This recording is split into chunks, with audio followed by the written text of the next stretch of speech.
Hello again and welcome.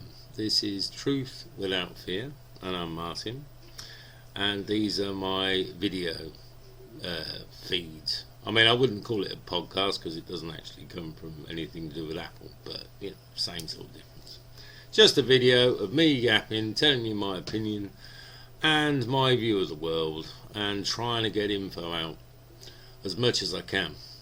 All I want is for all of us to come together and all of us to sort the crap out, to want for a better word, in our world. And this is just me doing my bit.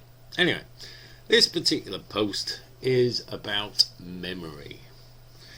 Now, this is a topic I've been thinking about quite a lot because my memory is generally pretty bad. Sometimes, though, it really is pretty good. It's very strange. And I don't know if I'm cluing into the Akashic Records because I can just reel stuff off and I get names. I mean, my memory for names is terrible. When I go around, I meet somebody, they tell me their name. I'll meet them the next time, I ain't got a clue. Never remember it. I usually don't even remember it 10 minutes later. So my memory for names is absolutely terrible. Now, my memory's changed over the years. I mean, I bought into the medical system like we all did. So when I was about 30, which is nearly 20 years ago now, not quite, but when I was about 30, I was diagnosed with diabetes. And what do? You go down, you let them do whatever, you trust them. You trust that they're in your best interests. So, I think the medications and stuff, I mean, stacks of them, from Silvastatin, Metformin, the blood pressure one I can't remember, Indapamide or something. Anyway, a stack of different pills. I mean, I was like rattling. So, stacks of pills that I was taking for a long time because I believed that the medical establishment was actually trying to help me. I really believed that. But I didn't know anything. I was ignorant. And, can't be helped, but I think that had a very detrimental effect to my memory. I do remember that when I was a youngster, I had a very good memory. At least I would always pick up on contradictions. So if somebody said something to me that contradicted something they'd said a long time previous to me, I would instantly recall that. That'd be just there in my head. Anyway, that doesn't happen anymore, but it used to happen when I was like a teenager. But besides the point completely, memory, I think, is something not stored in your brain. Now, I know that's a bit of a controversial subject, and some people are going to go, huh? What are you on about? Talking shite. There is science behind this. You can actually measure brain activity away from the body. Plus, it's horrible to think of, but they did experiments on rats. And they taught rats mazes, and then they destroyed parts of the rat's brain to try and find out where that memory was stored, where memory was stored, full stop. And all they managed to do was make sure that the rats couldn't actually function. They lost the, abilities with their body, but they always remembered what they'd learned. They remembered the maze. So that indicated that those memories were not stored in the brain. And I don't think they're stored in the body at all. So I actually think that they're stored outside in your energetic field. And you've got to remember, an energetic field, especially, you wouldn't know how complex our energetic field is. It's like a magnetic field, but not just magnetism. There's all sorts of different frequencies. And a magnetism is a frequency of energy. And there's magnetism as well. Don't get me wrong, we're like walking magnets, but there's a lot of different frequencies. Essentially, like Wi-Fi frequencies, they're on different frequencies. We've got energy frequencies that we are generating. an emotion is an energy frequency. Yeah, when you get angry, you generate a certain frequency. This frequency is what, creatures feed on, but we won't go into that. But that's only the same as a leech sucking your blood. Same difference. However, back to memory. This complex energetic field is like a hard drive. If you know how a hard drive works, it's basically a collection of zeros and ones with a file allocation table that tells the computer where to go and get that file, and then the file comes back intact. There's no corruption in that file. Well, unless you've got some problems with your hard drive. So this energetic field, along with other things, because it's not just your hard drive, but essentially that is part of what it is. That is where your memory is stored, but it's not the only place your memory is stored, because your memory is as far as I'm concerned, I might be wrong, but this is my understanding. So I don't expect you to believe it, but this is my understanding. That these photons, electrons, whatever, on a quantum level, the lowest, smallest level, these are reflected into the universe, the whole universe around us. So in that way, the universe mirrors us, we mirror the universe. Everything in our body, I think, is reflected on a quantum level below the atoms, to the universe itself. That's why we have Akashic records. That's one of the reasons for our existence, because we're information collectors. Our memories and experience, it's not just like a file. It's our actual experience. It's how we feel everything, what we feel. It's the combination of everything that is to make us us. So it's not just like a recording of a movie. It is everything in every little detail from the beginning to the end of our life is written out to the universe. The universe is so massively big. But you can see why if you think that it is actually the receptor, energetic receptor of information. The same way it's a massive hard drive. Same way as a hard drive in your computer. It stores everything. So, getting to my point about memory, I think that all these poisons, the water you drink, the bread, the bread, that's the Roundup chemicals that go into that. Great, stick with your wheat, but I wouldn't recommend it. However,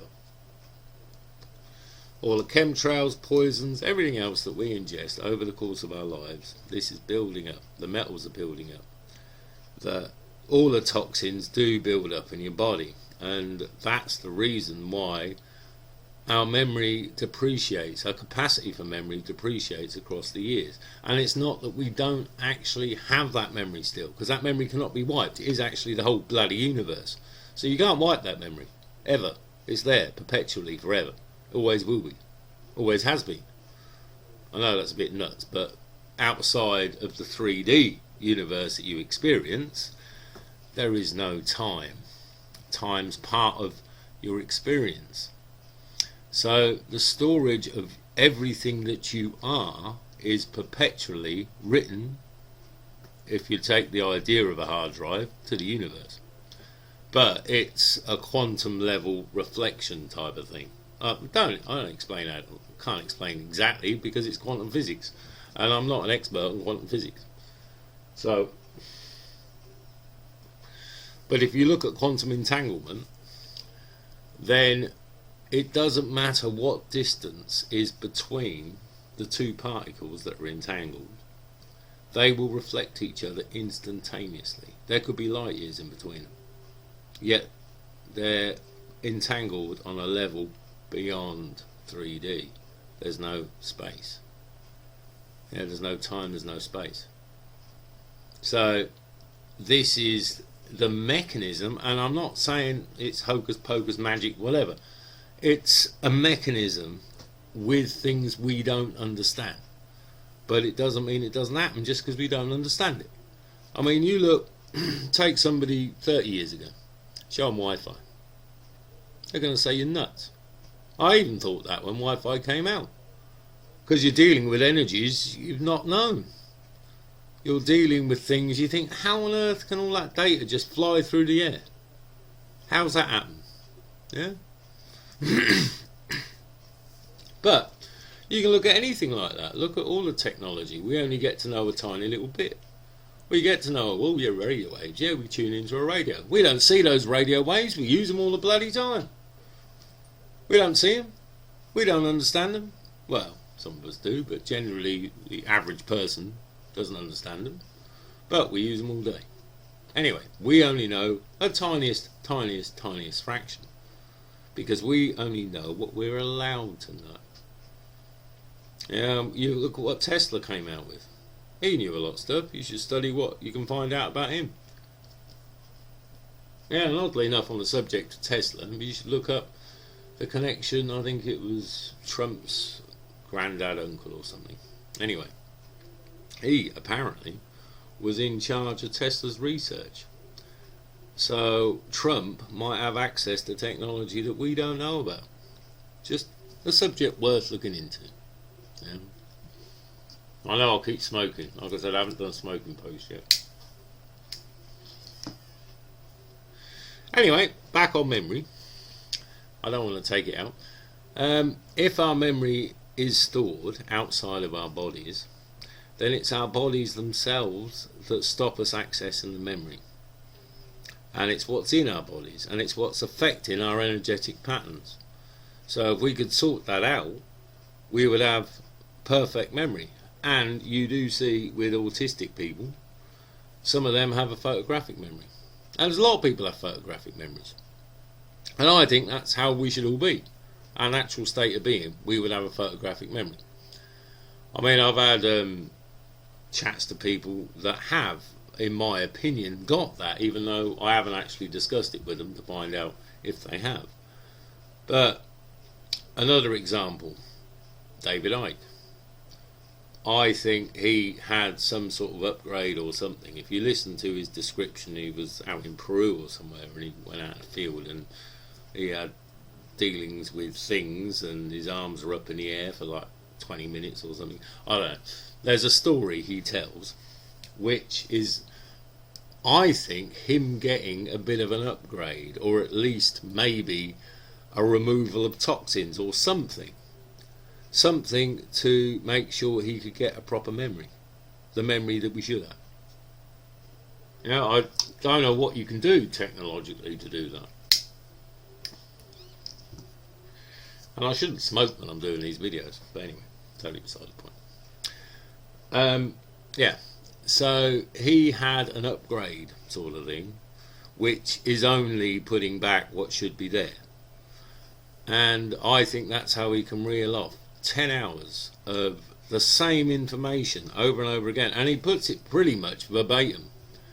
Who could do that? What human being can do that without having any sort of notes? I mean, he does have, like, sometimes he puts screens up, but he can do it. He can reel it off without anything, and he reels off names, dates, places, details, times, whatever. He relays exact information. He don't get it wrong either. I mean, I'd get it wrong constantly. If I want to get something right, sometimes I get it right, but I couldn't yap for 10 hours and, you know, reel off all that stuff. But there's two possibilities here. One is he has got a photographic memory, which he might have. I don't say he doesn't. But the other is that he's tuning into his own Akashics all the time. Yeah, I kind of go for the latter. But I also know when you're hypnotised, you can recall every little detail of something, including, say, the colour of an object, which in your conscious mind you could not even think, what colour was it? Something obscure. You was walking around a house or something, you know, whatever memory you took back to, you can get it in very, very minute detail if you're hypnotised into recalling it. So the memories are still there. All of your memories, everything is still there. Your whole experience, beginning to end. Your energetic being can access it. So your subconscious mind, the once you take the conscious element out, that has access to it. So if you're in a meditative state or a hypnotic state, you've got access to that. And you should naturally always have access to that. We've basically, I've put it in a computing term, I know this is not great for everybody, but essentially our file allocation table is corrupted. So we don't pull back the files completely, we pull back chunks of the files. Yeah, we have distortions, and we also put our own distortions on the files. So you know, when a computer loads up a Word document, it's exact. If you've got a bit of corruption going on, it might be all scrambled with little bits that are still there. And that's kind of how our memory works. We pull back little bits, but we don't pull back the whole thing. So we've got a corrupted file allocation table. So it stops us accessing it in our conscious mind. But we can access it in our subconscious mind because it's always still there. So, yeah. Anything else on memory? Just wanted to make sure I didn't... Oh yeah, that was what I was thinking. Maybe when you open your third eye, you get a better memory.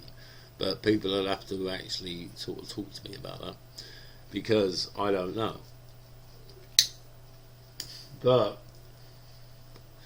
the third eye is essentially an antenna to the universe.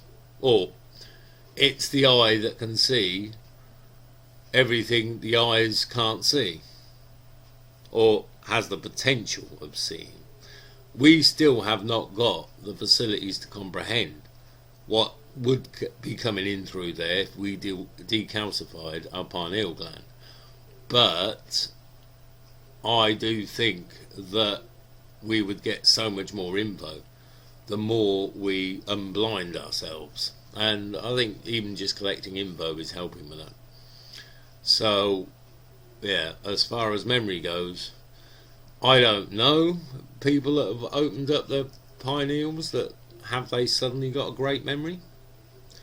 I mean, lots of people do have, like Darren Brown. He's got a photographic memory. I've seen him do a trick where he's reeling off a bus directory. I mean, why I'd spend hours learning just reading through a whole bus directory. I couldn't imagine that, but you can do that.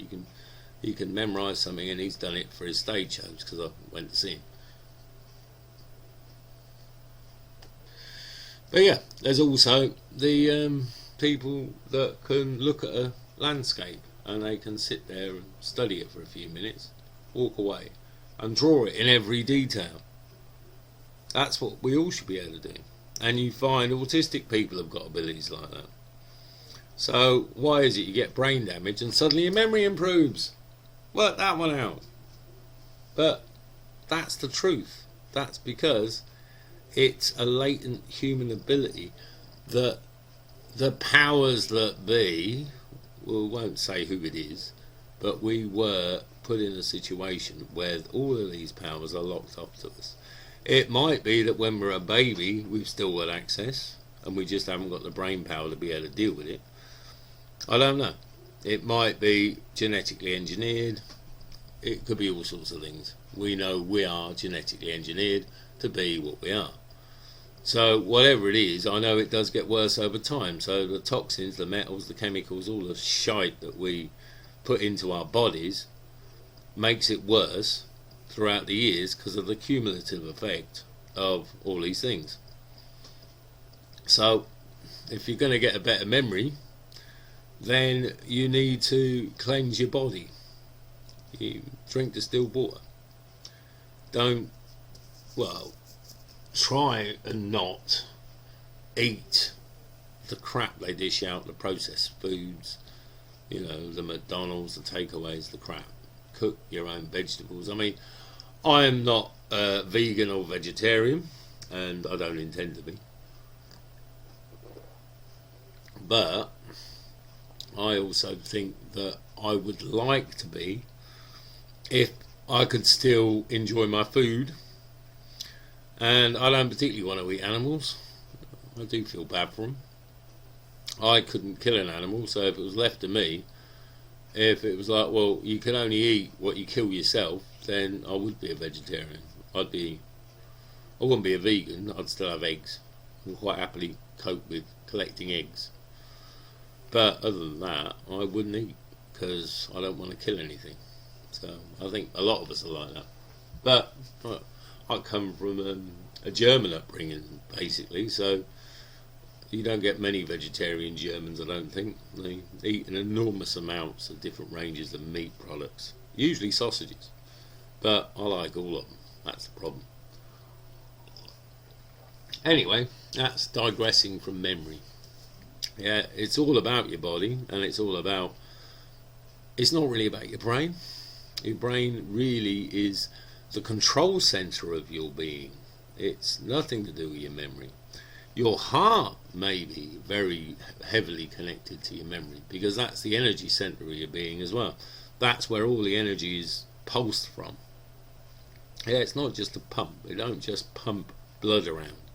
It pumps energy throughout your whole energetic field. So your heart is more key, I think, to memory than anything else. Just my opinion, but like I said, it is based on some science, but you'd have to go looking things up. Anyways, also a bad memory is a good thing. It's not all bad. I mean, I can watch old episodes of things and they're new again to me because I've forgotten them. And I think that if I need to tune in, my higher version of me can make sure that I do tune in, which I think I do when I'm on a rant. So, yeah, I accept me for what I am, for all my misgivings. That's another thing, we should do that. We should accept ourselves for what we are. Be honest with ourselves on what's wrong with us. Because none of us are perfect, yet a lot of us have such a massive ego, which is going to be another video, by the way, but such a massive ego that we've got to be great, we've got to be brilliant. Yeah, I'm great, I'm just great, that sort of thing. And it's not true.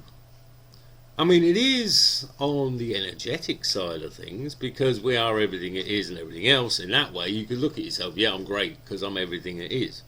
But on our 3D ego perspective, we're deaf, dumb and blind. We can barely move. Yeah, even our bodies are so stiff they can't do anything. I mean, you look at monkeys jumping around the jungle. How many people can do that? We should be able to do that. Yeah, our bodies are crap. Our minds, crap. We've got no comprehension of anything. We're like sheep in a field. We're just dumb. We're meant to be dumb. We've been programmed to be dumb. Yeah, so we know nothing. We know a fraction of nothing. Just nothing. We know nothing about anything, yet we try and big ourselves up and say, oh, I'm so great I am. You're not. I'm not.